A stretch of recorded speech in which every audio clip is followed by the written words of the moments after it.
I worked with a woman, a writer, when I was working at a software company. She was we were doing animation tutorial kind of cartoons, but like for like corporate tutorial stuff. And it was, so there's a certain amount of storytelling. We were telling a story with characters and stuff like that. But she would always say that like because she was a writer, she wrote stories, she wrote characters. Yeah. But we're working in the corporate world, so she had to like chop them all up into ways that are more like lists of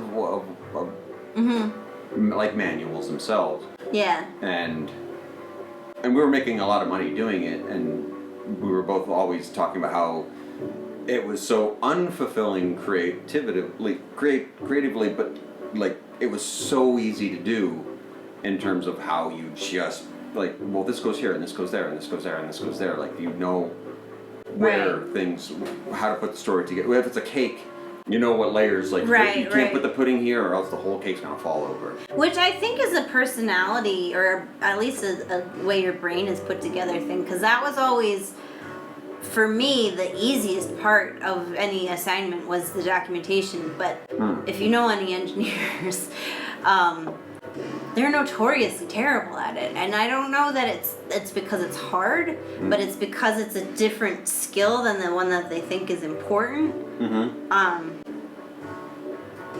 Because communication is not stressed. Maybe it is now. Maybe we've learned from our past. But like the idea of the lone Zuckerberg cranking out code. Lone Zuckerberg in the forest. I mean, I was in college before. Well, maybe contemporaneously with Zuckerberg. But it was definitely that archetype of lone genius typing on a keyboard, and everybody who looks at it thinks it's soup, but he's so smart as a blah blah blah blah blah. Then he can't function at a party. Or even simpler, can't explain to you why that code is doing what it's doing. And that's the really important part. If you want people to collaborate on your code, if you want people to build on the work that you've done, if you want people to understand the work that you're doing, you have to be able to explain it.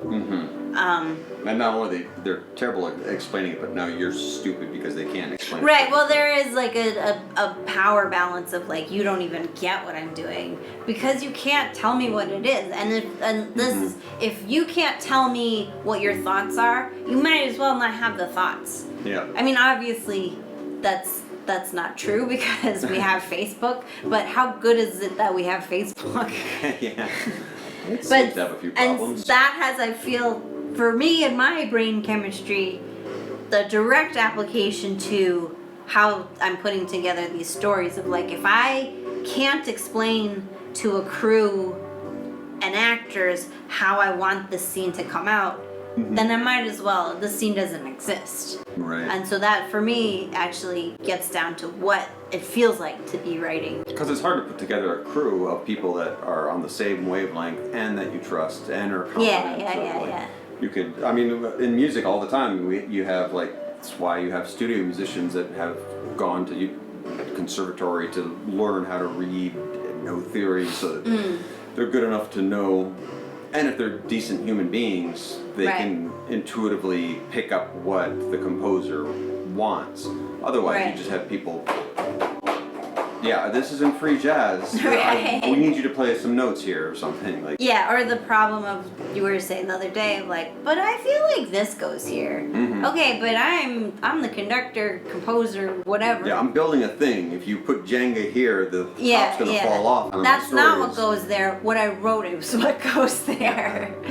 And yeah, I think, you know, in a grand society level, we can do things better together than we can alone. And part of doing things together is being able to explain to other people what it is we're actually doing effectively.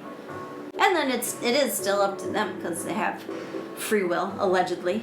Well, and you can, this stuff like, it scales up and down all the way. Like, the easiest storytelling for me when I was a kid, and because I grew up loving comic books, was when it came time for I wanted to figure out how to tell stories, was I can do this all by myself with Yeah. a pen and a piece of paper. Yeah.